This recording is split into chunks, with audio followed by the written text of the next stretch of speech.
Hello, everyone. Welcome to day 19. And on day 19, we read Judges 20. We read all the books from Judges 20, read all through the books of Ruth, and then ended in First Samuel verses 8. At the beginning chapter, we actually can see the beginning chapters, we actually can see how it was talking about the near extinction, which we spoke about yesterday, of the tribe of Benjamin because of what happened to that Levite whose concubine was, raped, and then he dismembered her. All the tribes were so upset by what had happened that they nearly killed off all the tribe of Benjamin. Yes. Secondly, we see the story of Ruth. We see a story of love, of loyalty, and of lineage. Naomi's story was interesting, how she had gone, because of the famine, she had, left with her husband, Elimelech, and gone to live with her two sons in Moab. And along the line, her husband dies. And after that, her two sons die. And then she decides she's going to return because she had heard of the wonderful things that God was already doing, with with his people in Bethlehem. So she leaves with her two daughter-in-laws, Ruth and Orpah. Eventually, she was able to convince Orpah to go back, but Ruth was like, anywhere you go, I'll go. Anywhere you leave, I'll leave. Anywhere you die, I'll die. When she saw that Ruth was not returning, she allowed her. But from this story, we can see that we can clearly see the hand of God. How God can orchestrate things when we feel that everything is done. Naomi wasn't going back to Benjamin with the hope that, maybe God will give me sons, maybe my life will now be. No, I think she was just like, I've lost everything here. I'm sure she was thinking, let me quickly just go back home to go and die. But back in Bethlehem, we read about Boaz, how Boaz got to see Ruth, the counsel that Naomi gave her on what to do, how to behave, how eventually, Boaz redeemed her, and then they got married, and how that lineage eventually, their union produced Obed, and who was the grandfather of King David, who was the one who was of the lineage of Christ. And it really was just a beautiful story. I'm not sure in Naomi's wildest dream she would have thought that this would be me. And it's such a beautiful story of, redemption and renewal, and giving you back the years that has been lost. And I really loved it. Ruth is a quiet reminder that even in moral collapse, God is still weaving redemption in our story. The second thing we see is we see the birth and the call of Samuel, which I love also. We hear about now Anna, who had not been able to have a child and who was always being mocked by her husband's second wife. And she cried to God, made a vow that I will give this son to you if you give me a son. And God honored it. And she did not even shake about it. She took that son, Samuel, and offered him to God and left him, in Shiloh with Eli, and Eli raised him. And then we know the story of the 3 times God called him because he was still a child. He didn't know what it was like to hear God's voice. And Eli mentored him on what to say, and then God told him. And the first time God would talk to him, it really was about the judgment he was bringing to the house of Eli. And something I consistently see here is, starting from Eli, how godly men fail their children. Like, you see men who are faithful to God, are serving God, are honest, live for him, but it's almost like they can't seem to raise their household in what they believe in. I saw that in the life of, Eli. Do you see? I saw that in the life of Eli, and God was upset with him. And it's interesting what God said, because God said categorically that even though Eli knew the sins and the misbehaviors of his sons, he refused to restrain them, which means that he could, but he did not. Like, you know that your children are yama yama, you leave them. Like, you know, I call it the avoidant parent. And the theme, or what I notice almost through the Bible, is that it's mostly with the fathers. It's mostly with the fathers, where they just do not address misbehaviors. And as we go on, I would be mentioning it anytime I notice it. Then we'll also see the story of how the ark was captured and then Eli's death. So the Philistines captured the Ark of Covenant, and then Ophni and Phinehas, which were Eli's sons, died. Remember, he had given Samuel the judgment of what was coming, that he would destroy. Eli's also dies. And then they ran from the battlefield, went and told Eli. And Eli, on hearing his two sons had died and that the Ark of Covenant was taken, fell back on his chair, broke his neck, and died. His daughter-in-law, who actually was pregnant at the time, I think it was Phinehas' wife, yes, also went into labor, gave birth, and also died. And she said she named her son Ichabod, meaning the glory of God has departed.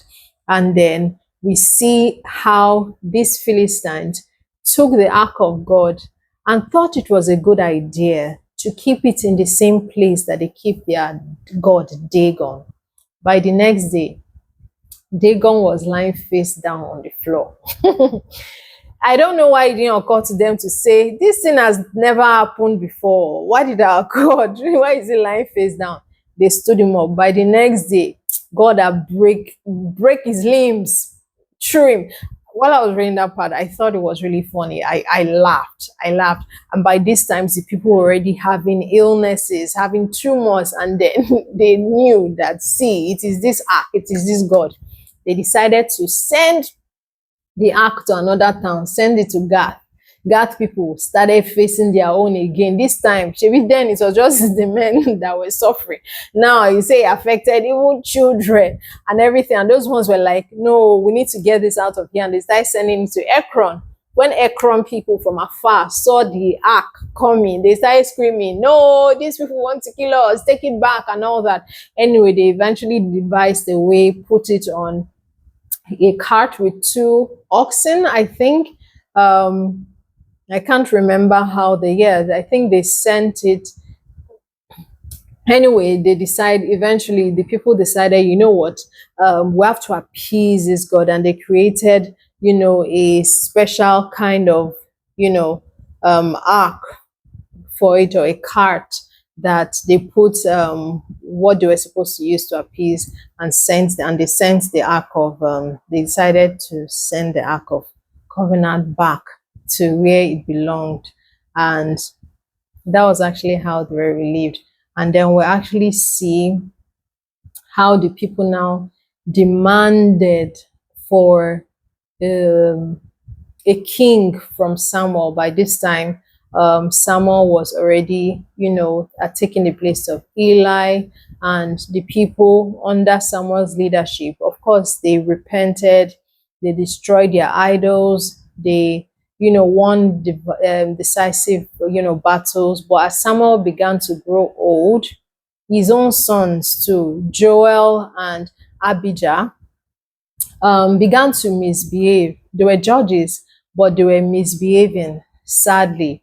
And they turned out to be corrupt. They were collecting bribe. They were perverting justice. And I'm sure the people just perceived that if Samuel dies and these people are the ones that are just left to continue ruling over us, we'll see shaggy. So decided, you know what, we want a king. And of course, Samuel felt hurt. But I can only imagine how terrible his sons had to be for the people to have decided we would want kingship over your sons ruling over us. It really was kind of thought-provoking, especially owing to the fact that the first time God would speak to Samuel, it was basically him telling Samuel about why he was going to destroy the family of Eli. because of his sons and because Eli had not corrected them. And Samuel would go ahead to make the same mistake. Being a man who loved God, who feared the Lord, who followed in his ways, who followed his commandments, who made sure the people were leading right, but could not lead his home. How is that happening consistently? Where good men have been unable to lead their home, to teach their children in the way that is right. How are they even doing it? How do you lead a nation to be right, but you cannot lead your home to be right? It's surprising. So here they are. The people are like, we want a king. We see what is happening here. Your sons are corrupt. They are perverting justice. We really don't want to deal with them. And the elders, they were wary of the inconsistency. I think, judge today is this one tomorrow. And they say, you know what? We want to go into kingship. We want kingship. And Samuel takes it to God. He's upset. And God said, it's not you. You're taking it personal. It's not you they have rejected. It's me. Just the same way they have been rejecting me right from when I saved them and delivered them from Egypt. I am the one that they are rejecting. And there began the story of how Israel started or became a kingdom, and they had a king. And Samuel taught them, gave them the breakdown of what it means, or how it runs, or how the kingdom would run under kingship. As a matter of fact, Samuel will tell them, this king you say you want, he will do this to your children, he will do this to you, he will do that. They say, even though give us. I cannot imagine hearing such terrible things. So it started making me wonder, how terrible must your children have been, Samuel, for you to even now give them all these things that this king would do to them? And they said, we want it like that. Anyway, the three insights that I would say that I got from reading this was just what I titled, still in this, parenting thing, anointed but absent at home. It is, I call it the tragedy of godly fathers who failed their sons. It's a tragedy, and I see it throughout scriptures. The tragedy of godly fathers who fail their sons. From Eli to Samuel, we begin to see a sobering pattern where great men in public ministry, but they are weak fathers in their private life. Eli's sons desecrated the altar. Samuel's sons perverted justice. As we go on, as we enter into David, even David will later repeat the pattern, with Absalom and Adonijah and Ammon. These were men who feared God, who loved God. They did not just fear God. These men who loved God, but they failed to discipline their families intentionally. What's the lesson here? Spiritual greatness doesn't automatically translate to family faithfulness. It does not. Ministry can never substitute for mentorship. It is a deliberate thing. We must do it deliberately. It is not automatic. Just because you love God doesn't mean your children will. It is a deliberate thing. People, especially people in ministry whose kids turn out well, it was not a, concern situation. Anyhow, no. It's not, and it's not just praying. There's a part of prayer where you intercede and you declare over their lives, but there are deliberate measures that must be put in place. Number 2, when the glory departs, Ichabod moment. The ark was captured.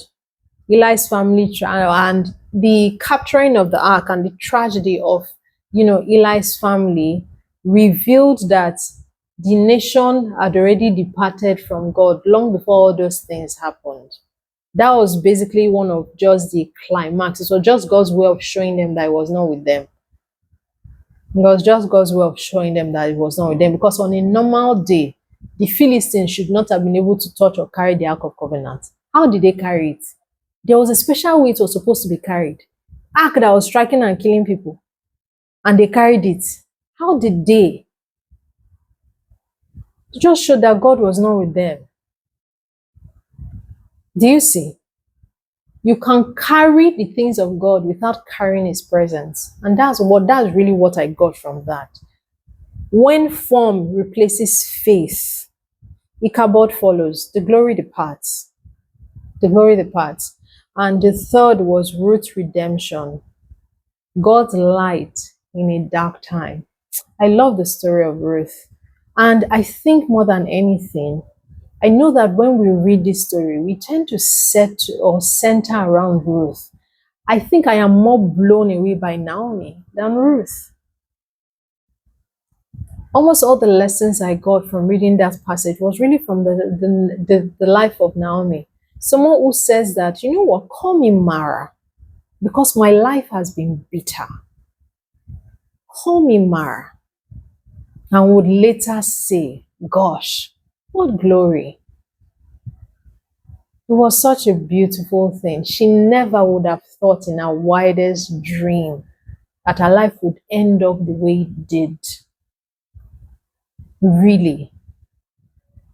And I absolutely love it. I absolutely love it. That even amid violence and idolatry and broken families, Ruth and Naomi's story shows that covenant love and divine orchestration of God turns our family around. So while nations were collapsing, God was quietly arranging. Do you understand? While all these things were happening with the Israelites here and there, God was quietly arranging the lineage of Christ. In one corner there, God was just arranging the lineage of Christ.